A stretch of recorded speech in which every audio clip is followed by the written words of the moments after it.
Hi guys, welcome back to my YouTube channel. If you're new here, hello, I'm Kudzai, and if you aren't new here, then welcome back. I should say welcome back to Kudzai's Corner. I should come up with some sort of jingle for this series or this segment on my channel, but until then I'll just keep saying welcome back to Kudzai's Corner. Today we're going to be discussing what makes Eternal Sunshine so special. I was inspired to do this video because this week I won the Ticketmaster War. Yay! Yay me! I will be seeing Ariana Grande in London in VIP with one of my friends, another Arianator, and I'm so excited and super grateful because this was the most anxiety I've ever had for any ticket purchase because it was so high in demand. This is supposed to be a mini tour. You guys already know, like, it was a bloodbath and a half, and Ticketmaster didn't help, but neither here nor there. I made it out, I won the war, and I'm seeing Ariana live next year. To be honest, if you've been on my channel in the past, I've privated those videos now. I have vlogged a little bit before, but I'm going to bring that content back. I want to make sure that I vlog the Eternal Sunshine tour because this album has just, it meant a lot to me, and today we're going to be discussing why it's so important and what we can learn from it. Upon first listen, I instantly realized that Ariana was taking us through her healing journey. I consider Eternal Sunshine a reflective body of work that mirrors the stages of love, heartbreak, and renewal, and all of this being shaped by her very public divorce, the media scrutiny, her relationship with Ethan Slater, the impact of her parents' divorce, and just so much more. The rollout for Eternal Sunshine was already telling when Ariana released Yes and as her first single on this album. She decided to drop Yes and at the height of the Ariana Grande hate train that Arianators will never forget. Was it like late 2023, early 2024? That was when the hate train was rampant, especially on social media apps like TikTok. It seemed like everyone were just going in on Ariana, just being mean, honestly, not just about Ariana's character, her relationship history, her body image, so much more. This was the time Ariana dropped Yes and kind of felt like a clapback to the haters. And unbeknownst to us, we thought this would be the start of, like, I don't know, a clapback album. Especially when she sings the lyrics, "Why do you care so much? Whose D I ride?" When I heard that lyric, I was like, whoa. Ariana is not holding back here, guys. Like, we're getting the savage Ari. I was here for it because she needed to shut some people up. They were talking too much about my girl and I didn't like it. But what's brilliant is the rest of the album really didn't give this whole I don't give a fuck energy. She wasn't giving that at all. Like, Yes and kind of stands out as a solo track on its own, and some people have said I don't know where it kind of fits in, but I feel like it does. The whole album to me is very seamless and storytelling album. I feel like Yes and was necessary for Ariana to get the attention of her fans, the public, the media, her haters, to reel them into what was to come with the Eternal Sunshine album. Instead of the rest of the tracks on Eternal Sunshine giving off I don't give a heck energy, it's tender, it's vulnerable, personal. Once you sit with this album, you quickly realize that this body of work feels less like a response to the gossip and the noise of the media, but more like an insight into Ariana's personal diary. Now let's talk about the Brighter Days Ahead short film, guys. When I tell you, you know that Taylor Swift lyric where she's like, everybody moved on but I stayed there? That's how I feel about Brighter Days Ahead. When I tell you, I have watched this short film numerous of times since its release in March, and it still gives me the same feelings and emotions as when I first watched it. Ariana didn't just bless us with a regular deluxe album. When she announced the deluxe version of Eternal Sunshine, we just thought it would just be another deluxe album. We had no idea what she had in store for us. Not only on this deluxe did Ariana bless us with 6 new songs entirely written by herself, but she paired it with the now award-winning short film, which she co-directed, by the way. For a bit more context, Ariana began teasing the release of Brighter Days Ahead in February of this year. It started with the renaming of her iconic Instagram sweetener account. She renamed that handle to Brighter Days. She made the first post a fake hotline that fans could ring up and try and check into the Brighter Days clinic. Thank you for your patience. Are you calling because you're feeling down in the dumps? Do you need a hand to hold or someone to remind you that everything is going to be alright? Well, your friends here at Brighter Days Inc. are happy to remind you. It will. Things will always get better. And if they don't, please consider our world-famous Brighter Days Memory Eraser Treatment. Book an appointment today at one of our nearby locations to wipe your memory entirely. We were first introduced to the concept of Brighter Days Clinic in her We Can't Be Friends music video, which she had released the previous year. She released that in 2024. In that music video, Ariana is playing this character, Peaches, who visits the Brighter Days Clinic to try and erase the memory of someone that she's no longer in a relationship with. Quick interlude, can we talk about the album cover for Brighter Days Ahead for a second? I think it is one of the most beautiful covers. I am a sucker for a really good album cover, and Brighter Days Ahead was just chef's kiss to me. It's a direct visual from the Supernatural music video. It represents so much. Seeing Ariana levitating into the light, into some sort of like spaceship. She's wearing all white. We know white represents rebirth, positivity, angelicness. It's like she's gone into the Brighter Days Clinic and erased the past negativity, and now she's being lifted into the air, into the new light, into a new era of her life. Like, it is so significant, it's so symbolic. If you didn't know, the We Can't Be Friends music video and the Brighter Days Ahead short film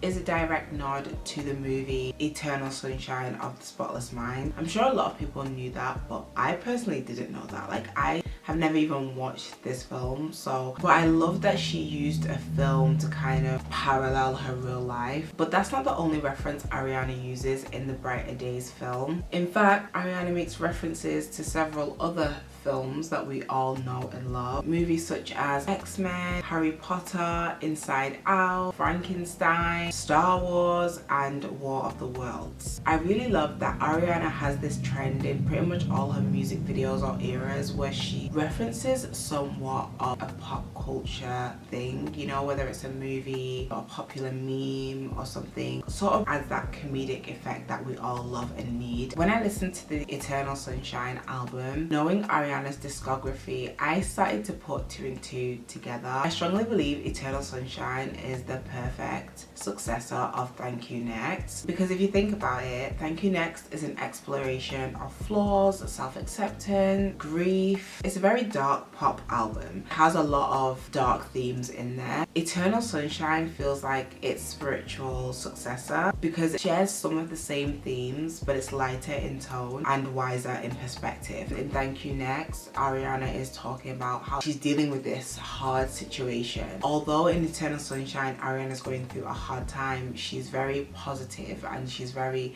hopeful that there are brighter days ahead. I think Thank You Next is the one that we should look at when comparing the bodies of work. It also helps to see how much an artist has grown when you look at their previous bodies of work compared to where they are now. And Ariana is an artist that has shown so much growth in her discography. If you haven't watched the Brighter Days short film, the premise follows an older version of Peaches. She's probably in her 80s at this point. She only has 4 existing memories left. She goes into the clinic, she's asked which memory she wants to replay, and she says all of them. She chooses to watch back all of these memories. Now this point is really significant because it's teaching us a lesson here. Ariana herself said that this film reflects how we feel when we're young and we're going through heartbreak or grief or just horrible times in life. We just want to quickly erase those memories. The way Peaches went to the clinic and she was like, yeah, erase that man, girl, I don't want to remember anything. When we're dealing with hardships in life, we want to skip past it, you know, like we've all been there where we're going through a rough time and we don't want to go through what we're going through. Like, no one wants to go through rough times, right? But this film, it signifies that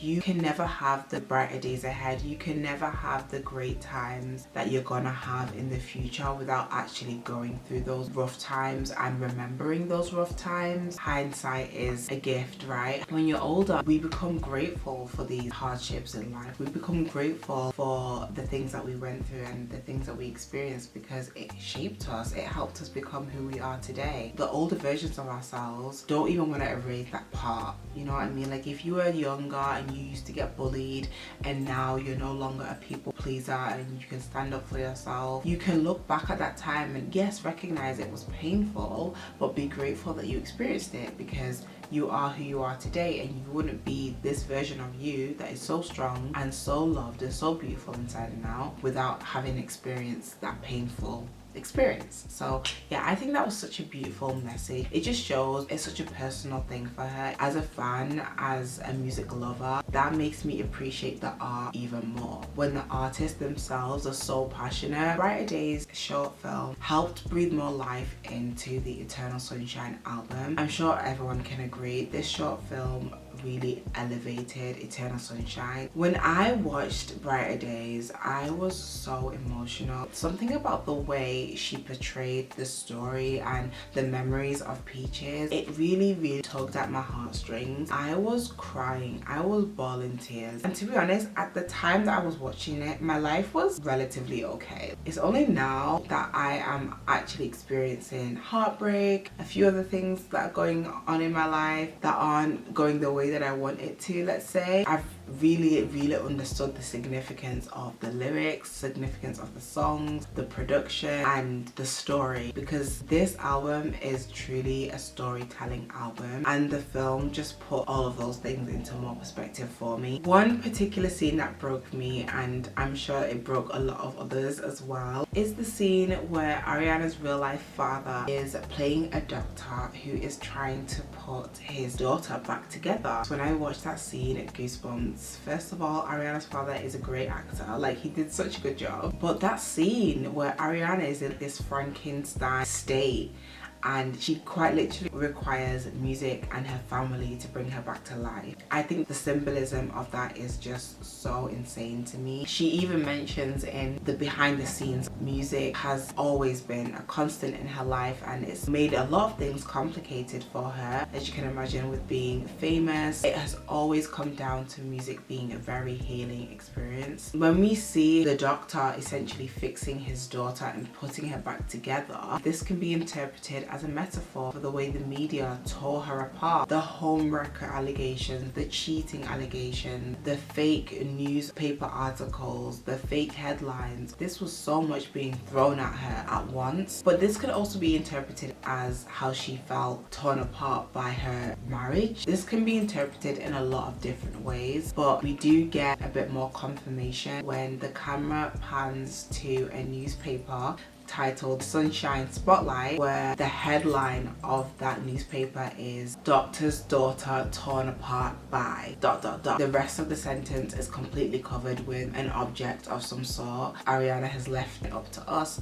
to interpret, but I'm heavily leaning towards it being the media, considering it was a newspaper article. I just feel like it makes so much more sense that it would be a direct reference to how the media tore her apart while she was filming Wicked. The attention to detail in that cannot be understated. She is such an incredible artist, for real. I am so happy that she won not just one VMA for this short film, but she won 3 VMAs this year. So well deserved. This is Ariana's first attempt at a concept album, and she absolutely ate that. There's so many songs on this album that I love, but the ones that stand out to me are Twilight Zone, Supernatural, I Wish I Hated You, Eternal Sunshine, True Story, Past Life, and Hampstead. One thing that I was just imagining when I was listening to the deluxe album was hearing Supernatural live.